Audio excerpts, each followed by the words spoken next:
History is broken. All recorded knowledge more than 300 years old has been corrupted. The Starfinder Society is recruiting outsiders to unravel the mysteries of what happened. Unlikely heroes must learn to work together to stay alive, where technology and magic exist together among the stars. Dead Sundays, most Sundays at 7 p.m. Only on twitch.tv/Logar the Ogar. The past haunts us all. Yeah, IRL though I have like a 2. Oh, okay. We're live. Welcome to Dead Sundays. Dead Sundays is a show where we play Starfinder on a Sunday. I just had to teach everybody who plays this game with me how to. Hold on. Hold on. You teach me shit. Hold on. No, you don't understand. You don't. I didn't think shit. Time out. You mostly just made fun of us. No, time out. You do not understand what just happened. I started to tease you guys as I forgot that I left the window for my stream open, so I started to talk and heard myself at the same time making fun of you guys for not knowing how to use a computer. So everybody's good. We're fine. Everything's fine. Everyone breaks even. Everybody breaks even. Yeah, so if anybody has any other bullshit they want to get out of the way about how dumb everybody else is, now's the time. Anything? I think it's dumb that 2 of you have regular genders. Or 3 of you. I agree. That's all right. I agree. I agree. No, hold on, time out. No, I'm in man 2.0, so it's fine. I literally just picked normal dork human because you just need that. Yeah. Yeah, I went with easy mode. I went with the vanilla kit. No upgrades. Left the hospital, which is like, yep, I got it. No notes. I'll be okay. I'm a strength build, it's fine. I'm gonna pick the biggest sword I can, and I'm going to walk through all of life with it, and it'll be fine. The metaphor. Okay. Guys. Yes. You were all on the planet Castrovel. Correct. The last thing that happened was you guys fought the cult leader that had orchestrated the kidnapping of Dr. Solstarni, one of the xenoarchaeologists, I think is what they call them. Actually, it's probably more complicated than that. At the university that you had been sent to investigate the writings that you had found on the drift rock, the strange rock that had seemingly come out of the drift. When you had investigated it, it seemed to be a small part of something much larger, and it led you all the way through the jungles of Castrovel to the Temple of the 12. But it was paused because my stream is having issues. I'm in the red. The red's not good. Oh, red's really bad. Red's really bad. That's So bad, dude. So let's give it a second to just ride it out. Yeah, my stream. You're just gonna ride the red out? Everybody, like pretend that you're buffering. Just Use the littlest amount of bandwidth you can. Everybody, go for it. Everybody, squeeze your bandwidth. All right, I think we're you're good. real small. Are we good? Okay. Okay. All right. You guys made it all the way through all of the jungle of Castrovel in the untamed wilderness of the no-fly zone that meant you had to trek through, except for Clara, who decided she was going to take a door and just walk through a door from her spaceship to, not her spaceship, from the spaceship to the Temple of the 12, hundreds of thousands of miles away. Yeah, but I still gotta walk back. Which Right. So sucks. the last thing that happened was you guys fought Tahomen, the leader of the Devourer cult that was that orchestrated the kidnapping of Dr. Solstarni and was looking for secrets in the Temple of the 12. You discovered that Tahomen had found information about something called a stellar degenerator, and it had some sort of link to a constellation known as the Gate of 12 Suns. Tahomen believed that this stellar degenerator was a weapon of unimaginable power, and that he could use this weapon to bring about the total devastation of all existence, as is the goal of the Cult of the Devourer. He transmitted this information to a small patch of asteroids in the diaspora, and that was the last piece of information that you guys learned about Tahomen before you killed him. Well, I shouldn't say that. You guys fought, he died, and then you inspected the relay, and you realized that the relay had done that. So you are now standing out front of the Temple of the 12. Dr. Solstarni is with you, and you all leveled up to level 5. So why don't you all... I shouldn't say that. Clara was already level 5. Why don't the rest of you guys tell us what you did with your level up? What I did with my summer vacation was... And make sure it's 12-point double-spaced? Yeah, Zib is a 5-page essay on the Magic Treehouse series. Okay. No, I leveled up good, and I am now... I have improved initiative, so I have a +4 to my initiative. I am now... the heck else? No. What was it? I got... Because I'm now level 5, I have a new expertise focus. So now I can do expertise dice on both diplomacy checks and computer checks. So, awesome. Did I do that solely for my posting? Yes. Yes. my class posting? Will I help the party? No.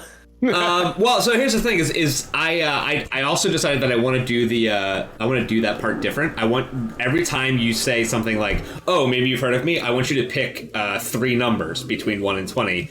Instead of just having a base between 18 and 20, we'll say you pick 3 numbers and then we'll roll it. And if it's one of those numbers, then they know you. That's a pretty cool idea. That's a pretty cool idea. Yeah. It's the same, but it doesn't feel like nothing. Because I feel like every time we did it, it's like a cool idea that has felt like nothing. It's the same amount of chances, but it's the same. And you also switched out one of your envoy improvs, right? Yeah, so I had never really found a use for Don't Quit, because it was at low level, there's like a small list of conditions that I can get a party member to ignore. But in our previous jungle trek, whenever you had a condition, you had like 6 of them, so ignoring one of them... It was not that useful. Yeah, I almost took a supernatural feat or something like that lets me just identify illnesses, but I was like, we've been getting hit with 10 million at once that it doesn't matter. What is the name of every bullet that just shot me? Please, I need to know. Yeah, so now I have clever feint, so I can hopefully be a bit more useful in combat. That's maybe. like swashbucklery thing. So like what I've realized about Starfinder is that you improve exponentially. I was talking to Steph about this right before you guys signed on, because we've got another spaceship combat coming up. Maybe, depending on how things work out. Yeah. And I wanted to bring it up because I just wanted to let you guys know that all of the spaceship things that you guys have tried to do in the past, they're hard to do when you're low level, because most of the maneuvers and stuff in Starfinder, including some of the harrying fire and covering fire, they have flat DCs, and you can't hit those when you're at a low level. But once you get past level 5, get up to level 10, you guys have had 4 ability increases. All of your stats are starting to go up. You're going to be able to do cooler things. So all of the stunts that you would try to do in your spaceship are now going to be the same DC, but you are 3 levels higher and a little bit better overall than you were when the first time you attempted it. So me of the Red Dwarf joke. I think I sent it to Beck earlier in the week, where it's like, we have to go from red alert to blue alert, and then Crichton is like, you do know that means changing the bulb. That's where we were at 1 through 5. It's like, we're so lucky we got the ship to run.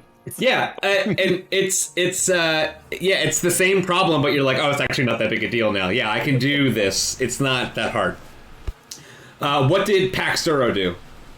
So I ended up dumping my 4 stats, the 4 ability score upgrades, into Strength, Dexterity, Constitution, and Charisma. I don't know why I put anything in Charisma, but I did. You can use Charisma to intimidate. That's true. I can do that. So now my big tanky lizard boy is stronger, faster, tankier, and I guess has Nicer. Nicer. He brushes his teeth. Exactly. Gargles now. As far as feats, I got 2 of them. So I picked up Guard's Protection, which is the next on my actual fighter soldier skill stuff. That means that when there's any one of you adjacent to me and it is attacked and takes damage, I can use my reaction to intercede and take half of that damage myself. So that's now awesome. I can get hit instead of you as long as you're hit standing next to me. And then I noticed that I could pick up enhanced resistance. So now I am resistant to kinetic damage. Nice. Okay. Okay. It's something. It's not a strong resistance. It's a weak resistance. Something feels real wrong. Wait, what are you resistant to? Yeah, it says you can choose. All right, so what it says is you've trained your body to be resistant to a particular type of damage. Choose kinetic damage or one of acid, cold, and the rest of the damages. So I just went ahead and I picked kinetic. So what? But what is the resistance? Right, it has to have a number, right? I'm still trying to figure that out. I think it's my base attack bonus, Which would be 5, which is a lot. which would be 5. So, enhanced resistance, gain damage. Okay, hold on. I'm also just imagining like Pax in his room, like stabbing himself like over and over to train himself for the resistance. You're just hitting yourself with a yaoi pad. Why are you hitting yourself? Why are you hitting yourself? Yeah. If you choose, Stirring himself. Conan the Destroyer. Or... it is equal to your base attack bonus. Holy shit. Whoa. so that's gonna get stupid. So you now have resistance to kinetic 5. All right, so I'm just gonna always shoot you with a laser gun then. It doesn't matter who you shoot with the laser. Oh, that's fair. Yeah. Shoot. Just no selling all the offense, bro. Yep. There's a spell that I want to take once I hit caster level 3. That I think if I cast it on you and you're in melee combat with somebody, it's gonna be fucking hilarious. I can basically create like a 10-foot bubble around stuff. It's like Resilient Sphere. So it's just like you're trapped in here with him now. Have fun. Yes. I love that. And Raj, what did you do? Yeah, so I put my skill bonuses into Dex, Constitution, Intelligence, and Wisdom. No, it was 4. So it was Dex +2, Constitution +2, Wisdom +2, Intelligence +1. Okay. Even though I don't really get any bonuses, like I think I have the max actual potential bonus you could get for Intelligence, but I'm just doing that. Probably. I basically just want to max it out, basically, because Intelligence, like half my Intelligence rounded down, like have it at 19 instead of 18, it can be better. So the 2 feats that I got, so improved initiative. Steph said improved initiative, and I'm like, yeah, because since we've been playing, I've typically been the person to go last, which is really bad if I'm trying to focus on like control magic and like helping the odds for the rest of you guys to fight. And then for my magic hack that I get at level 5, I took Fabricate Arms, which I'm really excited about. So basically, as a full action, I can burn a spell slot to temporarily make a weapon or suit of armor out of magic that is equal to the cost of the spell slot times 3 with a cap of my current class level. So I can make level 5 like weapons or armor, and it lasts for 5 rounds. Pretty fucking cool. Basically, I can't make ammo, but because I have all those other skill synergies with like literally being able to look at a power socket and like fill up a ammo clip. Yeah. So yeah. It was weird the way that was worded because it says you can't make arrows, grenades, or missiles. It didn't say bullets. So like, I'm assuming like if I made like a submachine gun, it makes the submachine gun, but I would need the magazine with the bullets to make it. so I would rule that it comes with the bullets in it. Like if, but also like I don't know. That's weird. I don't know the answer to that actually. Yeah. Like, the flavor to me, looking at other descriptions and the examples of weapons, it's like, I could make a gun that shoots energy, but I can't make... Like, there's a really cool bow that I found that's level 3, that's supposed to... Basically a magic bow, but I would still need arrows to fire it. Okay. Because it's the bow that is magic, and it just uses regular arrows, so I would have to have a quiver of arrows. But yeah, it's like a crystal compound bow. I'm probably not gonna make it because I want to make something more fun. But yeah, Make something that you could use. Yeah, but that's cool because the it's that's a full round action, and then the thing where you transfer charge is a cantrip, and that's what, a move action, or is it a standard action? It's a what? I think I can turn that into transfer charge. Is a standard action. So yeah, I can't do both at the same time. I have to do one round and then like one the other. On that note too, I switched out a lot of my spells. I figured that like Raj, the experience of the jungle was jarring and possibly traumatic for Raj, who is not used to being in the wilderness. So I switched out a whole bunch of my spells to based on those learnings to be a little bit more. So I can basically it's like manipulate technology did nothing for me. I forget what the invisibility technology did absolutely nothing for me. I wanted to switch out incompetence, but I think I still want to keep that. No, I think incompetence is good. That has helped you guys so much. That's been huge. I absolutely got rid of days. I replaced it. I got rid of days and I got rid of one of my other cantrips. I can't remember which one, but I replaced them with telepathic message, which I think is super. Because if we had telepathic message, I think our jungle adventure would have been a lot easier. It would have been. You would have been able. So I also looked up telepathy, and apparently you don't need to share a language with the person that you're telepathizing with. They need to have a language. Yeah, like telepathic nice. message is like I could put a strong single word suggestion or like an emotive suggestion into somebody. So if I'm just like run, or just emoting. Oh, so it's like suggestion or command. It's not like telepathy. Yeah, it's telepathic because there's like full on like telepathy, like psionics and stuff I can get. And then the other spell that I got because I can get earn an additional cantrip. I took adhere, which is a level 0 cantrip, which I think can be has a lot of flavor and usage. And then it also ties into my whole thing of like being obsessed with like grease and sliding people around. So adhere is the opposite, where I will touch a thing, and then if a person sits in the thing, then they are stuck in the thing. Oh, so you learned a prank, is what you're saying? I think it just means I have some plans for stuff that can work on the battlefield, but then also stuff that can help if we ever need to interrogate somebody for information, like brutally. So. Yeah, we're never gonna do that. We're never gonna torture somebody on stream. That is one of the limits is of the not cool things that we could do. I like that maybe like one of the like Shepard was like you should be a little bit more like not friendly with the crew, but it's like you're too tight. Be more laid back. Learn a spell that sticks people's butt to their chairs. Oh wait, I did switch out another second level spell. I forget.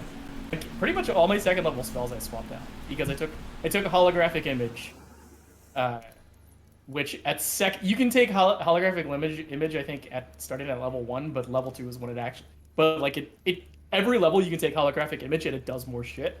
But the second level one is the one that like is when it can actually like do stuff because it lasts for 2 rounds after I say I'm done concentrating on it, but it can't really speak, but it makes like Simlish noises, so we can make an approximation of any of us if we need to go do something. So I like that. Like I can make the noises, like I can make grunt, if I make like a Pax one, it'll make grunt noises. If I make a Zip one, that's pretty funny. Preening and cooing, chittering. Okay.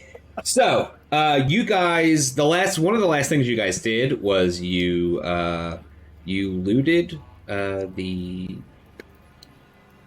body of Tahomen. You got a psychic booster. Zib got a new suit of armor, which was great because they were lacking. It wasn't going well. And there was also I caught lacking. There was also a computer that Raj had hacked into. It turned out to be the bank account of Tahomen, and you split up the 2,000 credits. I almost said gold. 2,000 credits that were sitting in the bank account. Clara, I also gave you some more money that was an average of what everybody else had. To reflect that you didn't just walk into existence with no money. You had been a person the whole time previously to this adventure. And they've been paying me. They have been paying you, and you were paid. You were actually originally paid to kill them, so you had some of that money too. Hell yeah! I get my money up. I get my money up front because I know what I'm doing. Do you? You lost. I mean, it was a fair fight. 3 against 1. Come on. It was a CR2. It was a fair fight. Yeah, you were higher level than us. Shh. Don't worry about that. So yes, that you guys now have all this information about the. I'm sorry. One more thing. The liquid disintegrator pistol. Oh yeah, that. I think they're sort of illegal, but it does a fuckload of damage. Don't worry about it. I'll take that. I don't trust any of you with it. So Wait, why whoever don't you wants trust me? to. I never miss. Yeah. Well, Zib never misses, so That's true. Captain Zib does never miss. You're right. You can have it. it does 1d10 acid damage.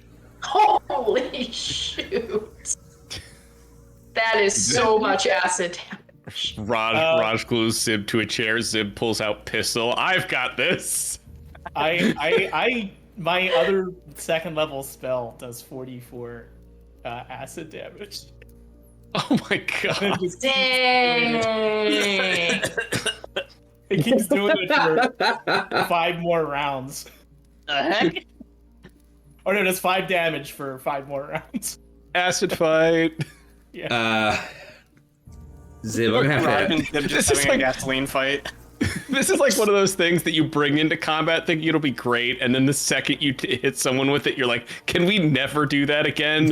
Holy hell. Yeah, because once, I'm pretty sure acid damage has like, Consequences. yeah, like if you die, The PTSD of watching someone melt in front of you. Like that scene at the end of Who Framed Roger Rabbit. I was gonna Yeah. say, That's what I imagine acid damage is like. Ugh. that poor shoe.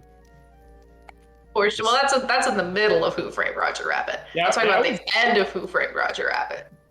Yo, Who Framed Roger Rabbit was like a tour de force of a lot of things that I wasn't aware of as a child. God, it was such a good. Shoe murder and seeing Jessica Rabbit.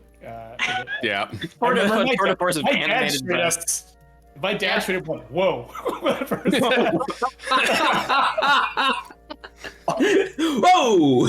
like he was looking at me like, "Should I cover my young child's eyes? Because nobody knows what's gonna happen." It's so Anyway. funny. So it is 1d10, and it is plus nothing. It is acid damage, and it has ammo charges. So important thing about this, it only has a range of 15 feet. Easy. It's like a super soaker full of acid. Yeah, it's literally Let's what get it is. really close so I can see it melt. Yeah, I was gonna say that Just makes it even hold your more breath. terrifying. Yeah. Taking this was a mistake. Yeah, we're gonna get you a smock. That's so much more deranged. A bug Okay. and a smock melting people just because I have to dissolve them before I have to eat them. Oh god! Ugh. Ooh. I just. Ugh. Ugh. And All Jeff right. Goldblum, and I have some horrible things to show you. Okay. All right, I think we're all. That was all of the. That was all of the housekeeping that we needed to do. So those are the things that you guys did in the last session, and that's all taken care of now. So you guys now get to decide kind of what your next moves are. Obviously, you're still in the middle of the jungle. We're not going to worry about that just this second. You have all this information.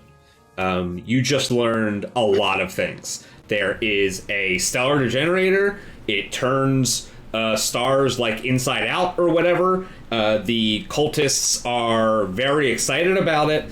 And but you did kill one of them, and you found Dr. Solstarni, who you were asked to do so by the college itself.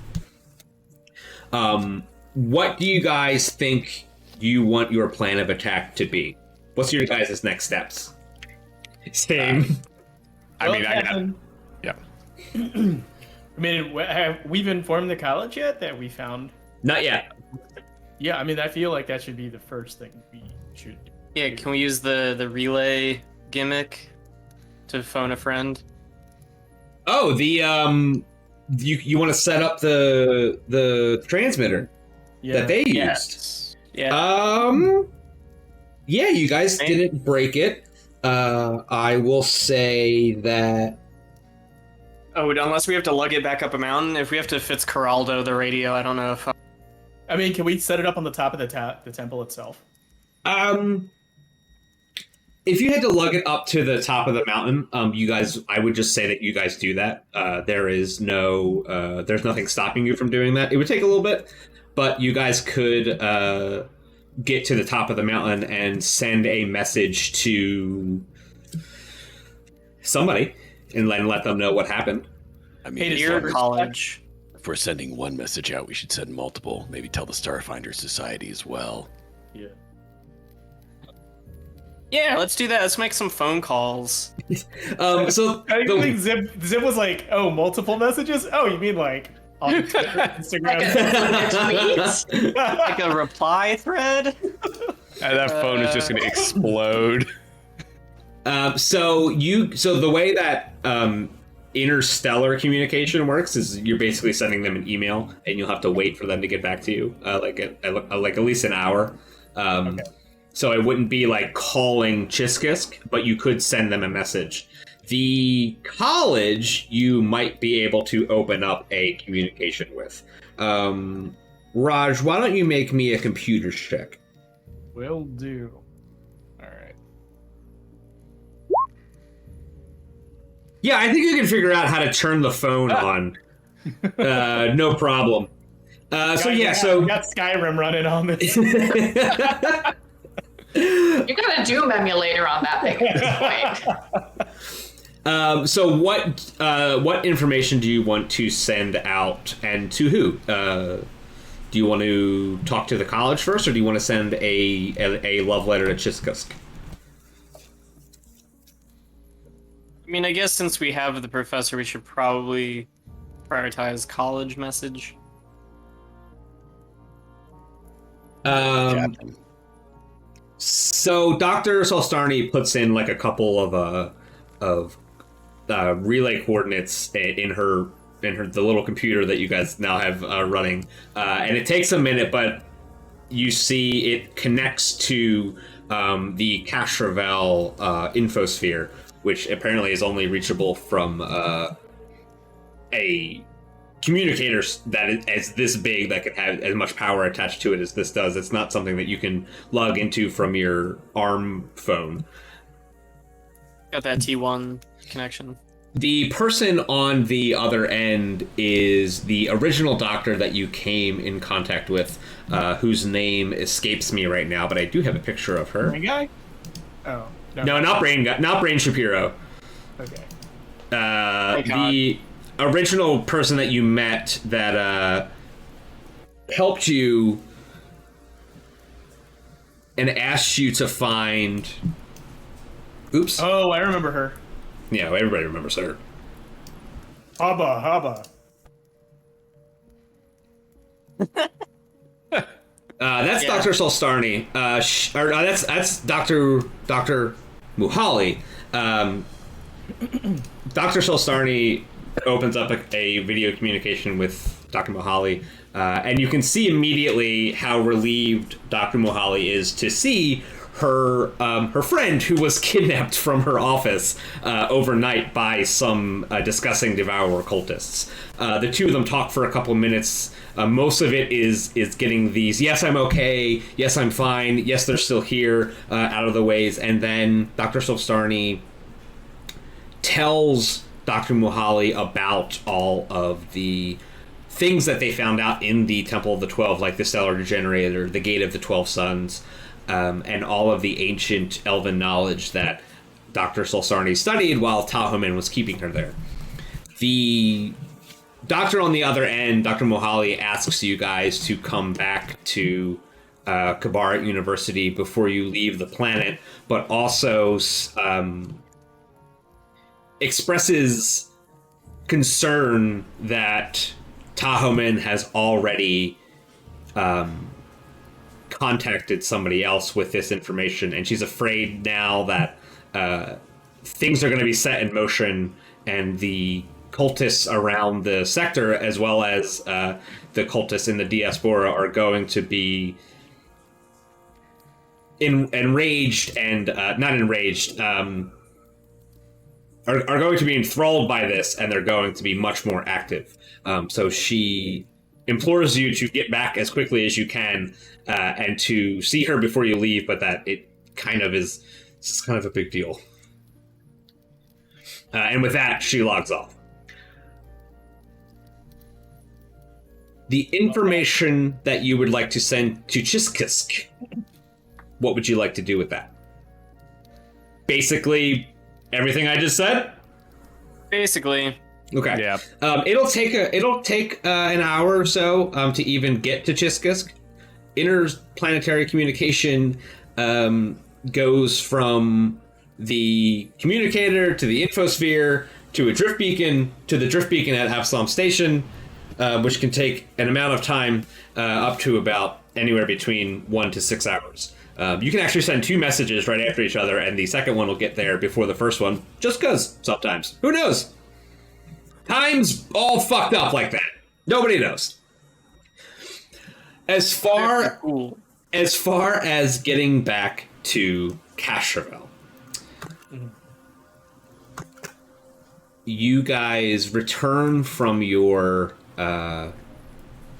mountain trek. And as you get back down to the entrance to the Temple of the 12,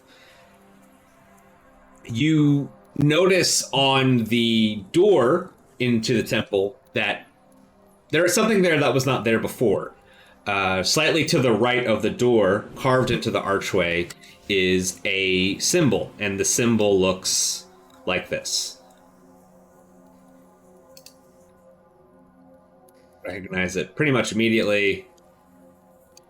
It's the cool S. I'm waiting for the cool S. It's not the cool S.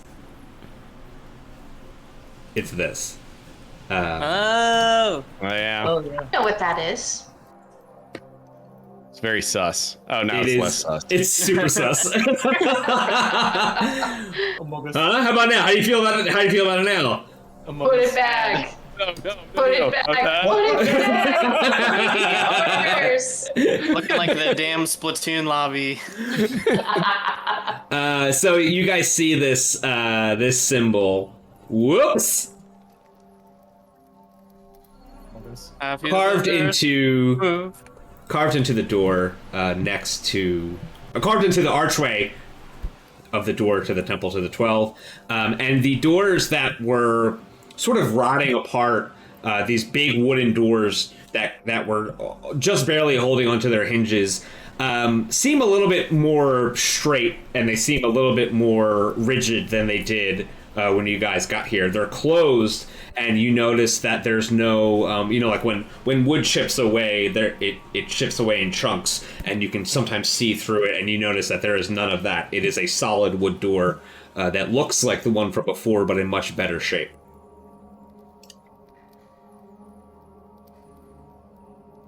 Time to go in the weird door. Well, I was gonna examine that symbol that's on the side of the building, was that like burned into the wall? Was that, what was it carved in there? Fucking.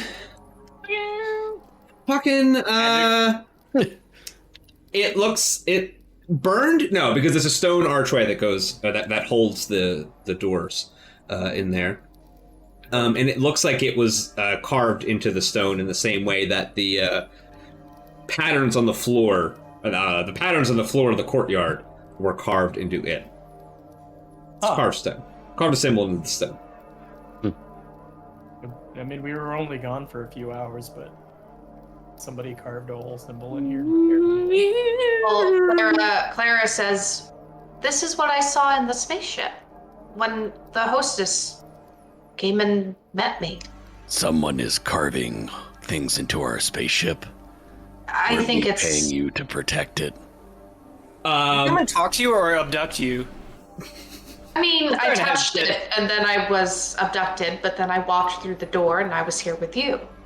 Also, technically, you paid Jinder Seer to protect your spaceship when you're not there. Technically, you pay me to fly the spaceship. I don't really care who etches into the walls. Yes, this dynamic.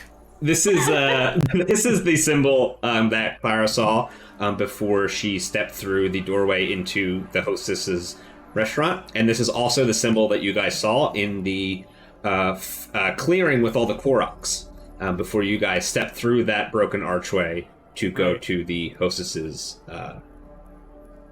restaurant,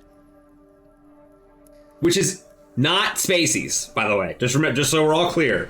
It's not Spacey's. It's like a different restaurant. Weirder. Yeah, if I remember right, wasn't it classier affair. It was like a fake diner to make it look like a diner, so we wouldn't freak out when we went there or something. Yeah, it was sort of like that. It was when you guys went in there. It looked like a diner. Basically, it was like a diner with a different aesthetic than Spacey's. That's what it looked like. And when you guys were there, she came out of the back where the kitchen would be, and you guys sat down at the diner bar, and a little like choo-choo train of of conveyor belt sushi meals came out, but instead of meals, it was magic items. Yeah. Because I mean, at Spacey's, you can get pancakes with a clown face on it. Right. Yeah, you can't get that at this restaurant because they serve food. That's where Space Nannerpuss is from. So what kind of a restaurant is it? Well, A very good one. They sell magic. They serve magic items, and you only have to pay with the promise of doing someone a favor. You don't pay with money, so it's the devil that's giving us stuff. No, it's the hostess. It's curses. It's the Paying with hostess. the curses. Yeah. So you guys see this symbol. Let's go into the door. Okay. You guys, you open the door. You open the door, and there is a kind of white light in front of you, and you walk straight into it. It's no longer scary or even weird to you guys now. You've done this a couple times. Is it weird or scary to Dr. Solstarni? Oh yeah. Okay, good point. Yeah, I totally forgot about that. You open the door, and there's this white light, and Dr. Solstarni is like, "Hey, what do we?" Oh, don't worry about that. You know how sometimes space is weird out here in outer space? This is one of those things. One way of putting it, yeah. Huh. You know what? We've encountered this type of egress before, and it was actually quite beneficial to our well-being. So Yeah, we've stopped questioning things like this. It's fine. Huh.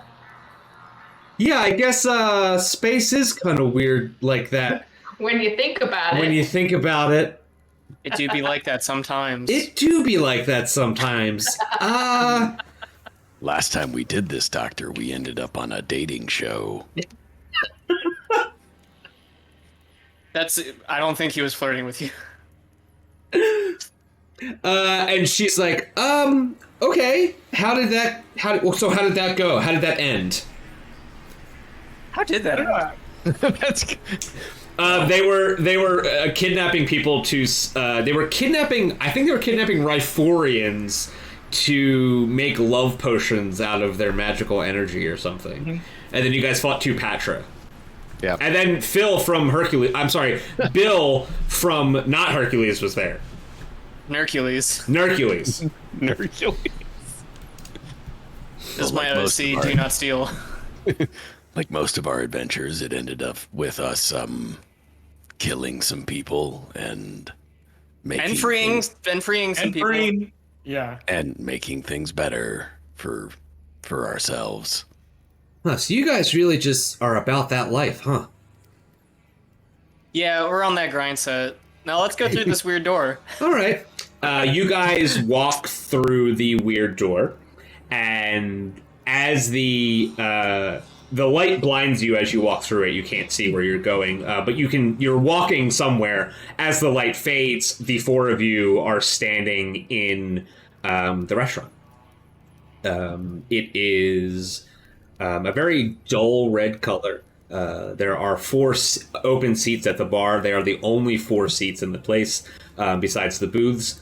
Dr. Solstarni is not there. But the four of you are standing in the entrance to the restaurant. Doctor's gone. I'm sure that'll work itself out. Yeah, I tentatively just sit down at a table. Yeah, I'd saddle up at the bar. Yeah, ditto. I start looking for a menu. Oh, that'd be fucking. I never thought of that. That's cool. I gotta make a menu for this fake fucking thing. So we're gonna let's change scenes real quick. Let's just move us to where's Castroville? We're just gonna go to here, and then we're gonna zoom out a little bit. And we're gonna add the hostess to the screen.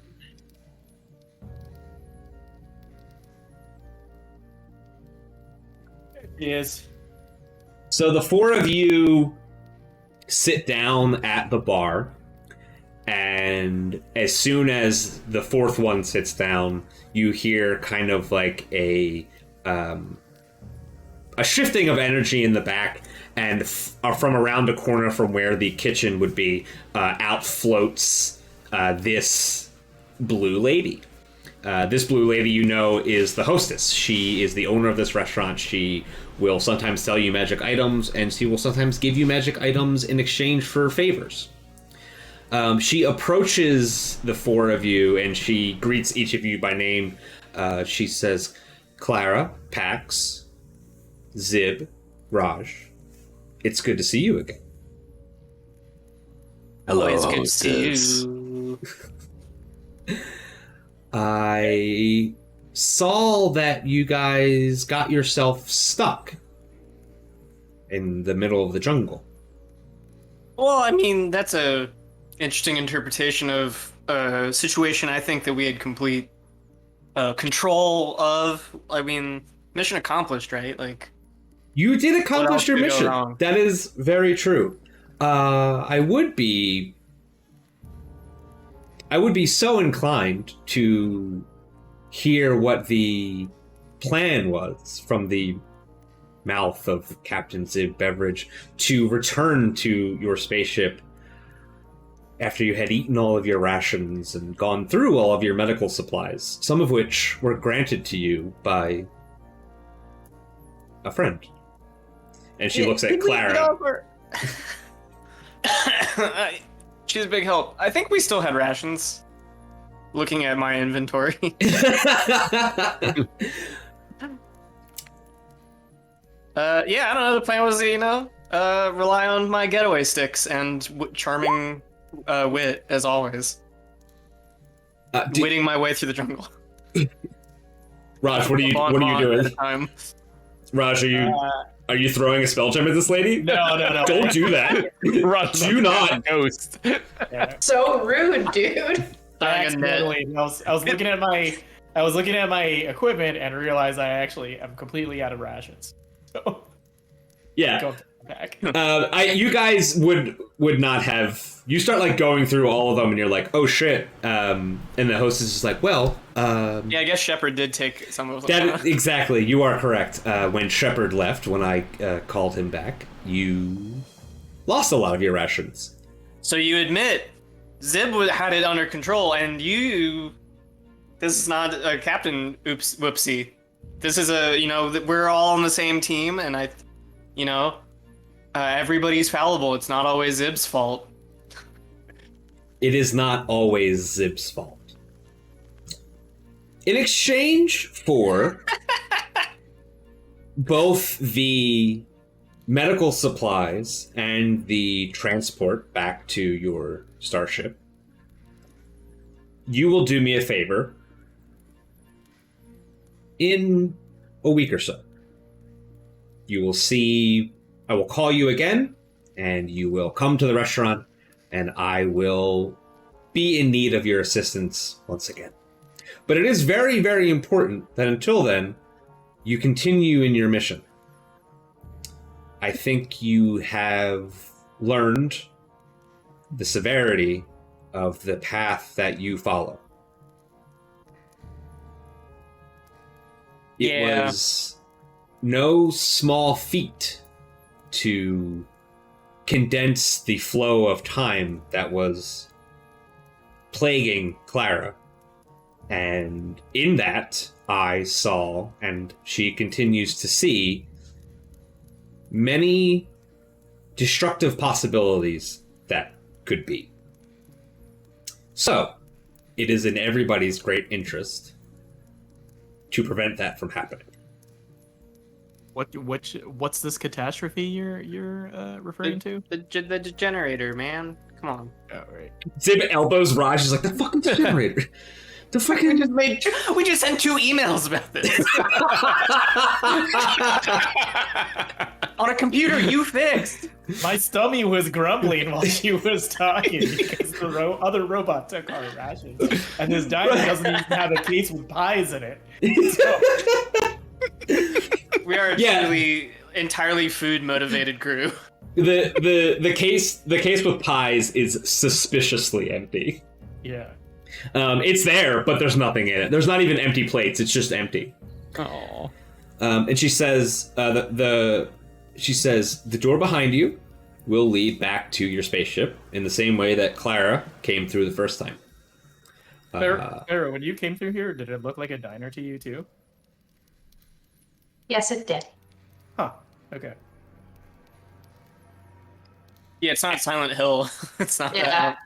It's not a personalized. Inside Out diner. Yeah. It's a diner. It's a diner, but it's all. It has a ball pit. Yeah, it has a ball pit, but they all have a picture of my dead wife's face on it. Well, welcome to Silent Hill. I should play that again. The hostess says that.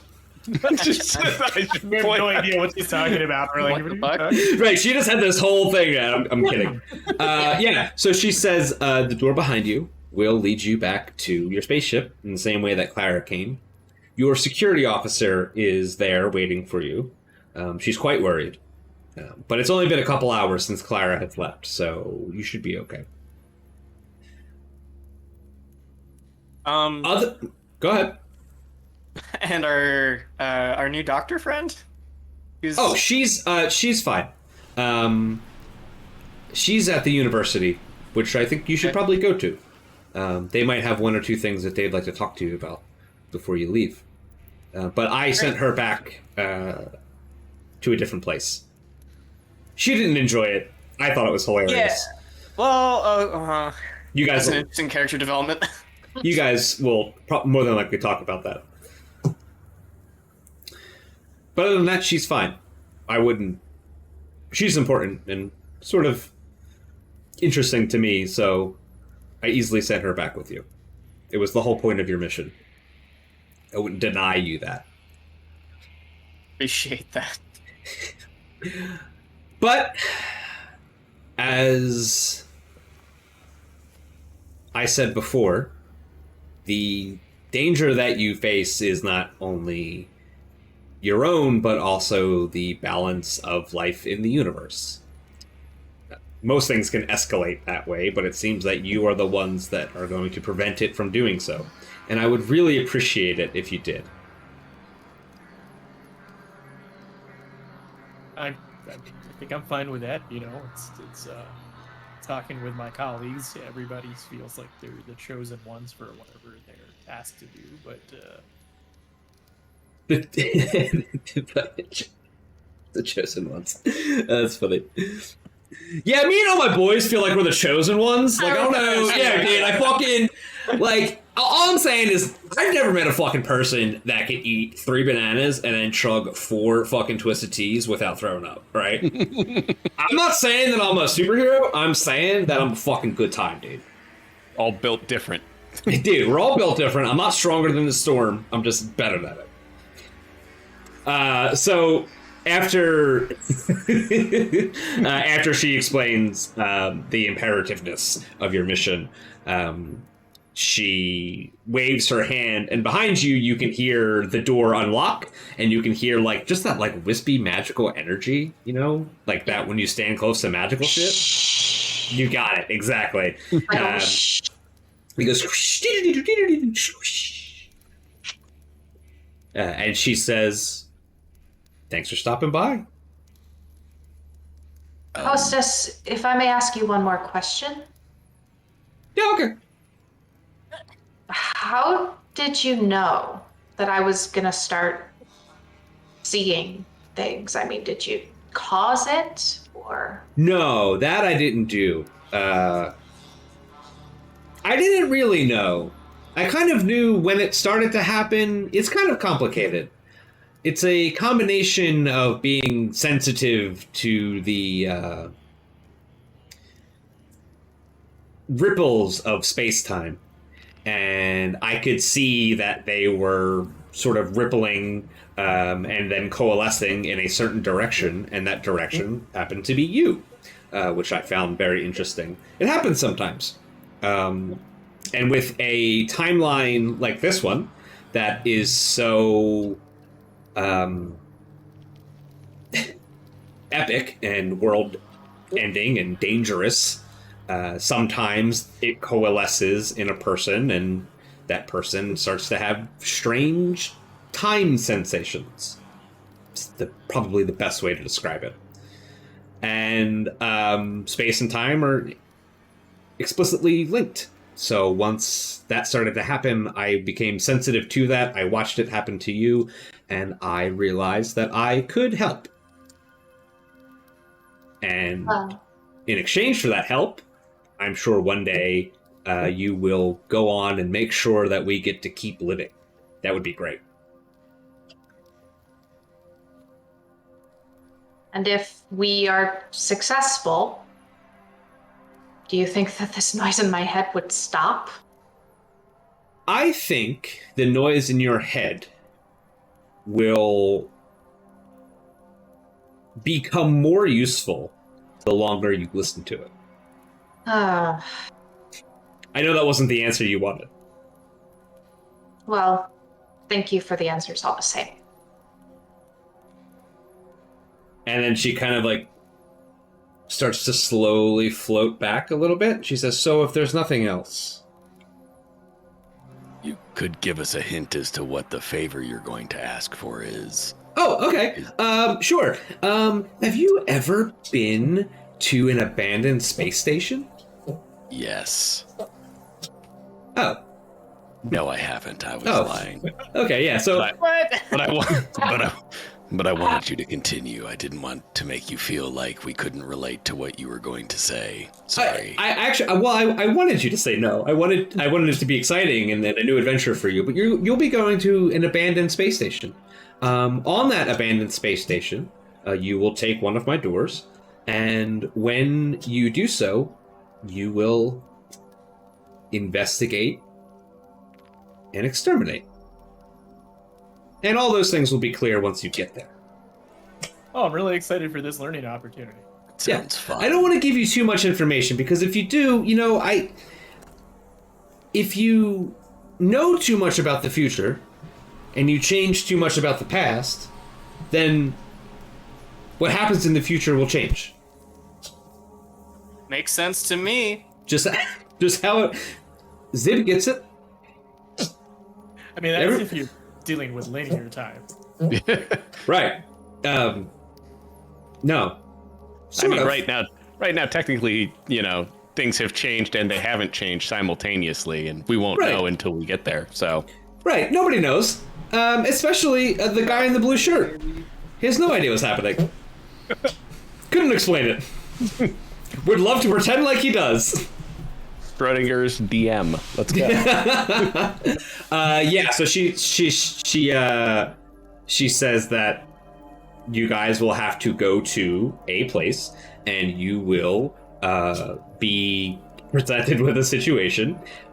This is a preview, ladies and gentlemen. This is a preview for our Halloween special on October 23rd, 7 p.m. We're going to do Spooky Starfinder. The crew will have to go to an abandoned space station and investigate the scene. Guess what the scene's going to be? Oh, baby, it's nasty. It's nasty. It's a nasty. A haunted house. Unalive space. That's what it'll be called. I hope I get to make a giant big sandwich. Fright Finder. Perfect. That's very good. Also, content warning about that one. If you don't like horror porn, don't watch. It's gonna be nasty. It's gonna be real nasty. But yeah, she gives you that quick preview of your Halloween adventure. And did she give the content warning too? Yeah, she did. Yeah, she's like, I really hope the four of you aren't squeamish because ooh.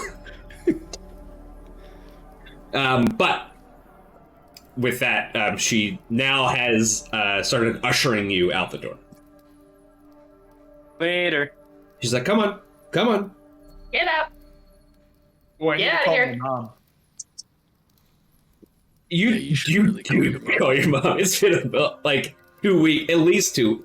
Yeah, that's what I figure. Raj is like, oh, I've got bars on my phone. Time to call my parents. We don't have bars in the restaurant, but you do have bars. You will have bars as soon as you get back to the ship. Which the four of you stand up. You turn around. You look at the front door to the restaurant. You open it. There's a white light. You walk through, and as the white light fades and you regain your vision, you are back on the spaceship. You are on the Space Wave Maiden. It is parked in the shipyard in Kabaret University on Castrovel. Inside, sitting at the lunch table, I guess, is Jin Durseer, who has been patiently waiting over the past day or so for Clara to just come back or do whatever. We are going to take the quickest of breaks. And then as soon as we get back from that, we will continue exploring Castrovel and figuring out what you guys want to do. I gotta pee. You know what's crazy about hot mic is that when you leave the hot mic on, but when I switch the screen like that, my microphone turns off. So it's actually just your mics.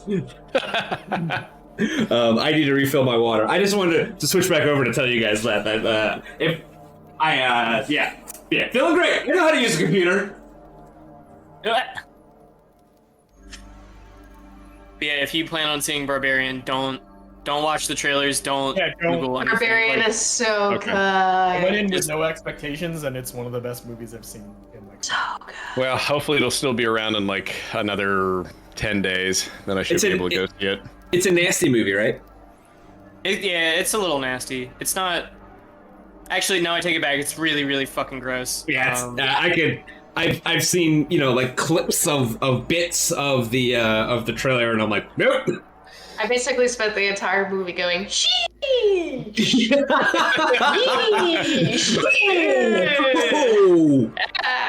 Oh, he needed that to live. Basically. Ooh, I didn't know they could turn inside out. Ooh. But I liked it because it felt like every part of it could always be worse, and I know that the thing that would be worse would make me not like the movie. Mm-hmm. And they always pull it before it becomes like a I don't know about that kind of. The expression my dad would use is beating dead cats for pleasure. Yeah, we call that gore porn, but yeah, I like the way your dad put it. That's what my dad I mean, said. not even the gore porn. It's like the content wise, like what they're trying to say with the movie. Like they could have shown stuff that would have made me not like it, and they all do it instead in a way that made me like it more. So it's like Nope, the beginning of Nope, where they could have been way more graphic than they were, but they showed you just enough to get their point across.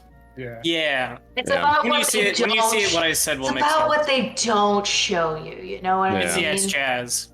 It's jazz. It's about what they don't show you. It's like a cosmic gumbo. It's like a cosmic gumbo. Yeah. What? Exactly. I also saw the movie Hatching, which I also recommend if you like body horror and finish people. Not really. I usually don't finish my people. Yeah, you always gotta leave yourself some leftovers, you know? Yeah. Who doesn't like leftovers? All right. I mean, if I finish, they finish. Hey! Jokes. Hey. Pax in chat for that. I am gonna get the rest of the emotes done, but I managed to get that one done so quickly that I couldn't deny it to everybody. Also, real quick, if you want to subscribe, you can use the best emotes on Twitch, which include my cat, my other cat, Pax Doro, and the rolling D20. All of these things can be yours for just one Jeff Bezos money. Hell yeah! Wait, I just looked up like a key character in IMDb in Barbarian, and their body of work, their resume is fucking insane. I would not expect them to have done the things that they've done.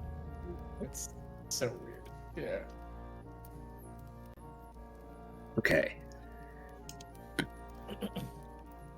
You guys walk out of the door on the spaceship, and you guys are on your ship. You're on the Space Wave Maiden. Ginger Seer is there. Shepard is there. Shepard has Our rations? Shepard has stored the rations in the cupboards, but Shepard has also. I like that our future spaceship has cupboards. Oh yeah, of course it does. Where are you gonna put shit? Yeah, everyone needs a place to put Yeah, it's not even like a fancy sci-fi space cupboard. It's just a cupboard. Just like a Philadelphia grandma. Yeah. You get there. Shepard is wearing an apron. There's granola bars. They've got 8 of these in your pocketbook. They've got 8,000 calories. Do we at least with the cupboards like have the nice non-slam ones, like they close slow? Yeah, of course. Yeah, the Space Wave Maiden has spared no expense. Yeah, it is the future. So here's the thing I've learned about the future: it's not that great, and things that you expect don't actually happen. Wow. We don't have flying cars, but we do have non-slam cupboards. Yep.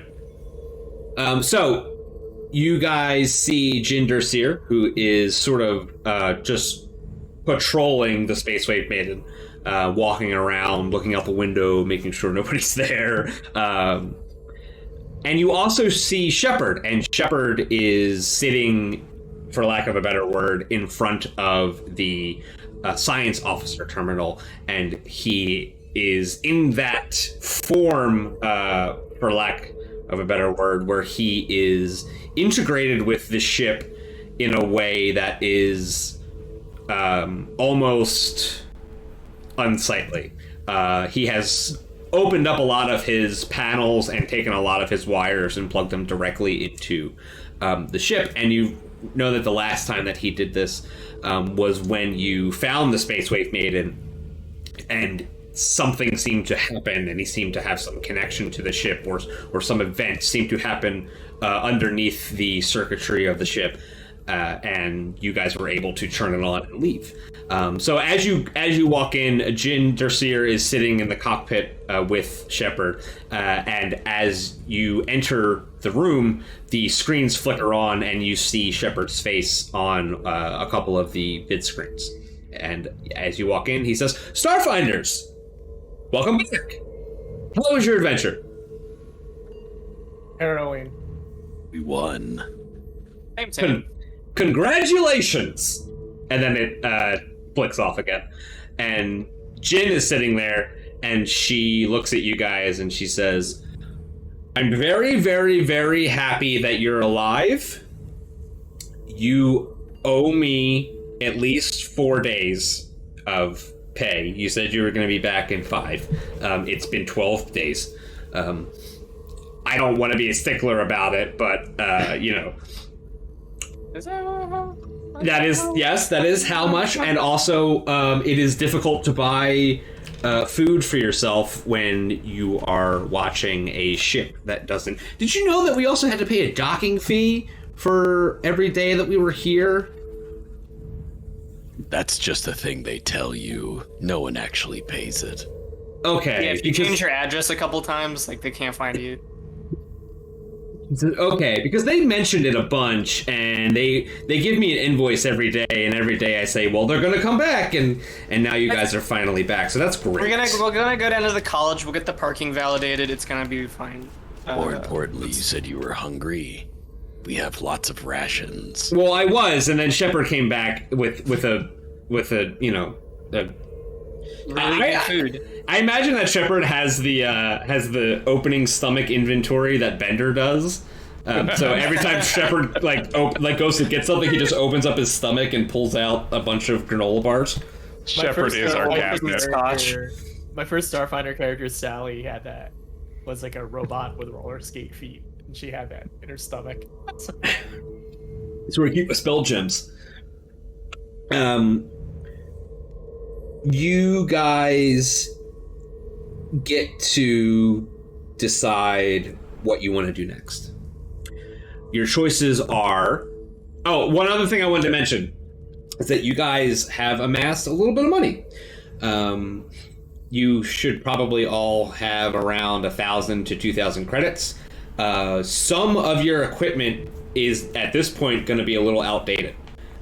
You are level 5, which means that you should have around level 3 to 6 equipment. And I know that before we gave Zib that armor, they were using level 1 armor that wasn't really all that great. Which, no fault to them. There was not really a lot of time between getting shot and then getting shot at and then getting shot at and then getting sick to switch out that armor, so... Kabarit has a market that will go up to item level 16. So basically, anything that you guys could make use of, you guys should be able to find and afford. And remember that item level doesn't... It's not like a lock. You don't have to be level 7 to use a level 7 item. It's just a way... Hi. It's just a way... to determine the type of items that you can get, and can you settle down? And your general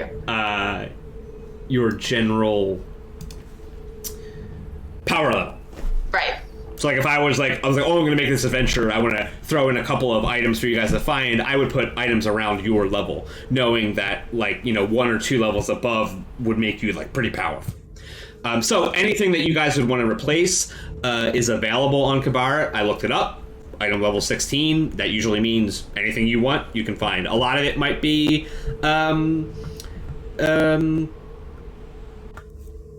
probably pretty close to you guys because of the way that the battle yards are and the way that the touristness of the colleges can be sometimes. You guys shouldn't have any problem finding things that you want.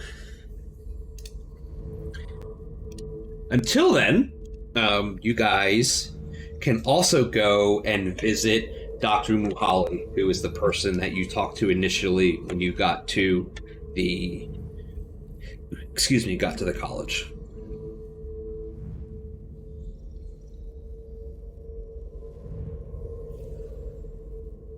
It is up to you what you guys want to do.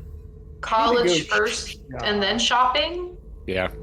Yeah, let's do that. Let's do college first. I doubt there's anything that we're going to do at the college that will need the stuff that we're shopping for, you know what I mean?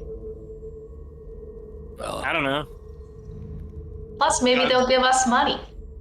Last time in the college, things got a little weird.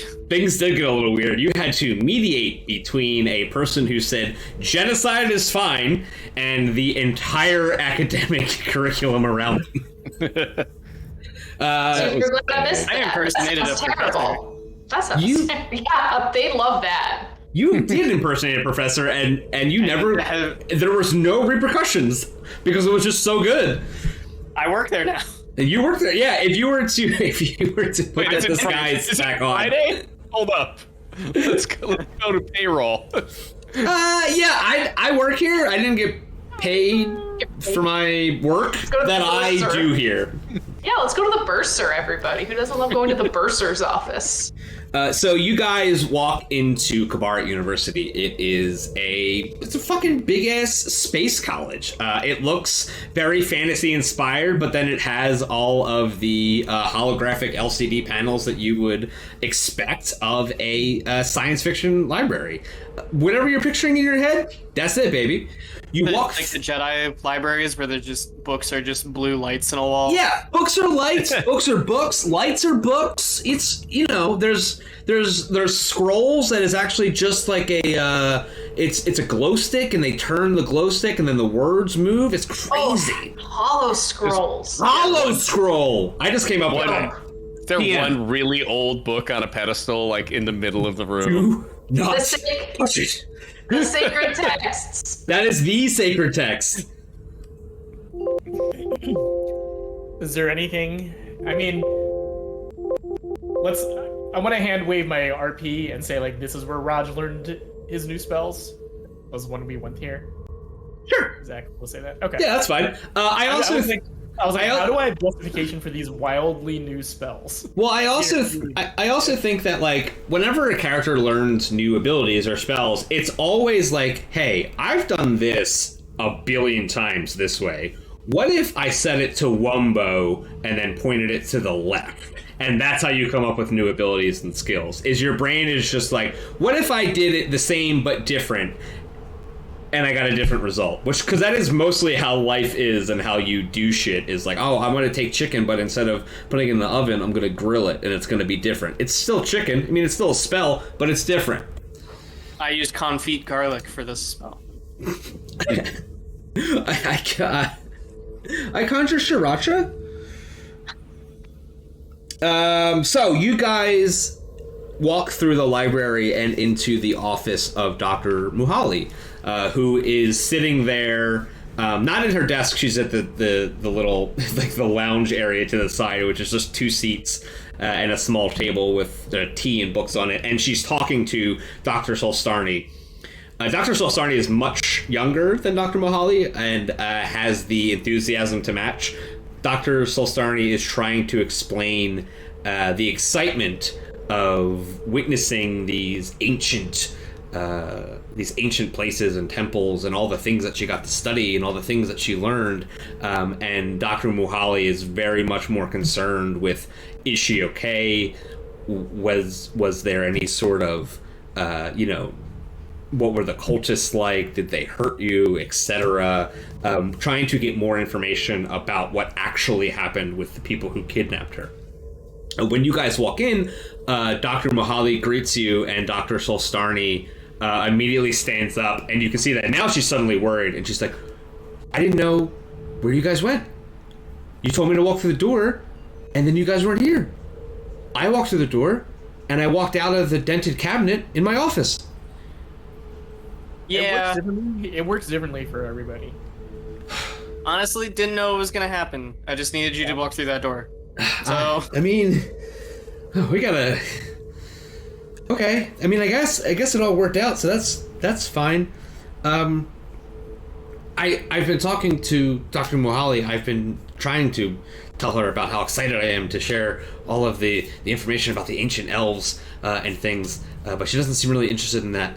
Could you guys give her like a once over of like what the cultists were doing, so that like we can get past this and we can get back to like doing the thing that matters, which is research? Music to my yeah. ears. Yeah.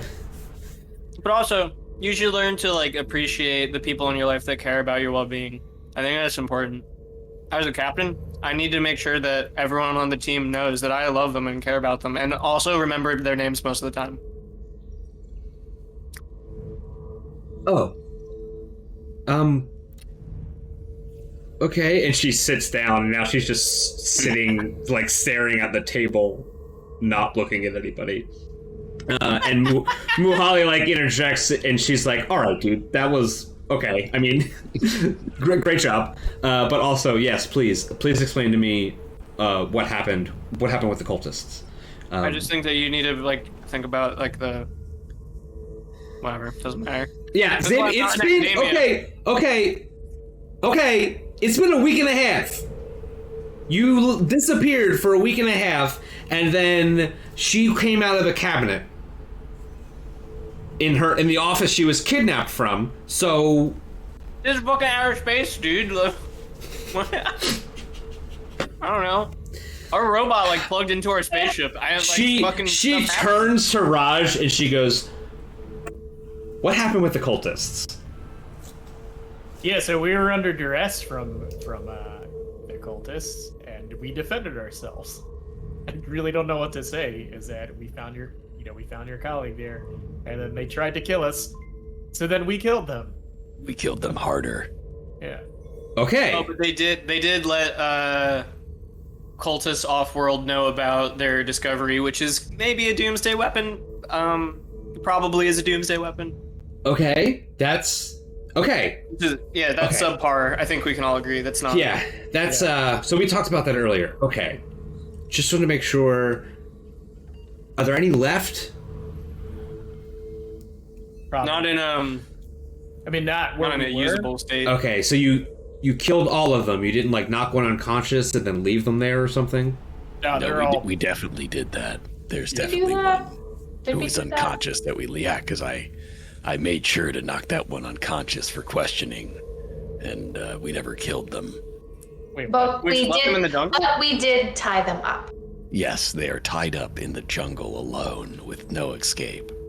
Okay. A little They're cruel. probably... A little cruel, but okay. okay. Well, we weren't expected to. I don't you remember know. that. But that said, to be fair, we can't confirm whether or not they're dead. Okay. Okay. Why did we do that? Why did we Remember, it was the one with You the did. machine gun. It was... a portal, so Yeah, it was the one with the machine gun. Like, when you guys fought the machine gun people, you killed one of them. those You guys. killed the other... You killed the machine gun lady, and then Pax, like, punched the last one in the face.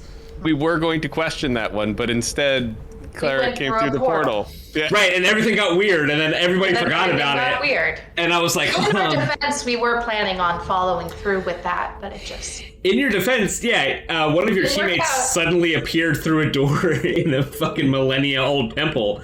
So sort of something else kind of took over there. Yeah, so she says, oh, okay.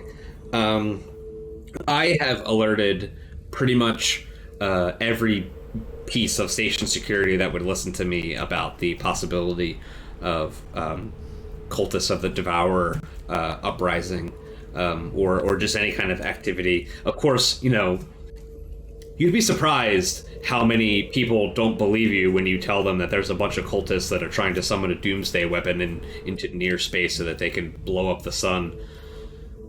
Yeah. It's actually yeah, it hasn't really been going well. People have listened to me and then kind of been like, yeah, okay. But you guys know that what is We know it's happening real. It's is like definitely a real feeling. is like not good. Yeah. There is unfortunately not much more help that I can give you. I'm very thankful that you guys rescued my friend, but I do. Just Trad. No, we're roommates. They were roommates. Oh my god, they were roommates. Thank God they were roommates. No, it is a very mentor-mentee relationship between the two of them. That's good. That's good. Keep it professional. Very professional. Don't ship it. Keep it professional. There's only one canon ship in this show, and it's Chiskiss and Zib. and the space wave maiden. And the space The maiden. spaceship. Maiden. Yeah, the spaceship. Yeah. Oh, right, and right, and the ship are fucking the space. Right, okay. Right. Oh God, you're disgusting. We're all disgusting. Anyway. What? Me? Muhali says, I tried to inform as many of the people that are administrators in the college that I could. They thank you for your service, obviously, but they don't seem overly concerned, which I guess it kind of makes sense. I mean, I told them that they sent in a message to the diaspora, and their response was like, well, that's the diaspora's problem, and, you know, the thing's not located here, so I didn't really get a great response. But they did say that to the four of you, I could offer in response to rescuing Dr. Solstarni, I could offer you a 3-year tuition to the school. Each of you. And I'm already enrolled, and yeah, I guess I could take more credits. I guess. Put them on my course load. That's for your doctorate. You can get your doctorate. When you go to grad school. And she says, alternatively, if you want to take a prestige class, you have to fucking use your 3 years tuition. We still gotta pay for the meal plan. Yeah. Get us. Exactly. Books are not included. Books, parking, meal plan, apartment. Oh, parking, that's how they get you. Dude, that spaceship parking adds up. Alternatively, she says, I could also, if you don't want to enroll at the college, which is fine, you could take a research grant, again, of an additional 1,000 credits apiece, to do whatever it is you like, as long as you, at some point, return some sort of research support or some sort of evidence-based I literally start forwarding her like sharing the equivalent of Google Drive that I have with like all of my findings. I mean, like, all right, it sounds good to me. Like, I make the international sign for moolah to the rest of my companions because I don't think they and she's like, no. I meant to further to not what you already did, like to something about going to research the diaspora or the inner workings of the cult and how it, something like that. Nothing. You don't actually have to give me anything right now. So if I'm understanding correctly, our options are to do homework or to do homework. Yeah, can you just validate our parking? Yes, I can do that. I would appreciate the validation. You can get that at the security desk on the way out. Great. Later. When you're coming from the black, you want a place that reminds you of home. You want traditional foods like our Eoxians cadaver digits, fresh fried every cycle, or tacos made the Spaffini way, flavored with real asteroid sauce. With quality finding up with a syndicate, but at prices any corporate collar can afford. So after you dock, head over to the Eye. We're open all cycle every cycle, ready to treat you like family, hive mind, or brood clutch. Spacies, you're gonna like the food you eat from the restaurant that I own. Hey, thanks for watching Dead Sundays. You can watch the rest of this adventure in part 2, and you can catch us live on Sundays at 7 p.m. Eastern only on twitch.tv/LogarTheOgar. Thank you, OBS, for your service towards the streaming community. Please check out and donate to the OBS Project's Patreon. OBS is a free broadcasting software that I've been using for years and wouldn't want to use anything else. Thank you to Sirenscape, who allows us to use their dynamic sound generator to provide the background music and sound effects that you're hopefully enjoying right now. Sirenscape is a wonderful program with a ton of pre-crafted and IP-specific soundscapes available for a monthly subscription to make your tabletop games sound as epic as they play.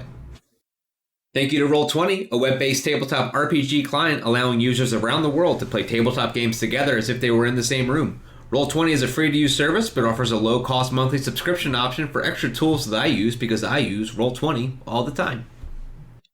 And thanks to Paizo for making Starfinder, for making Pathfinder, and for supporting the United Paizo workers.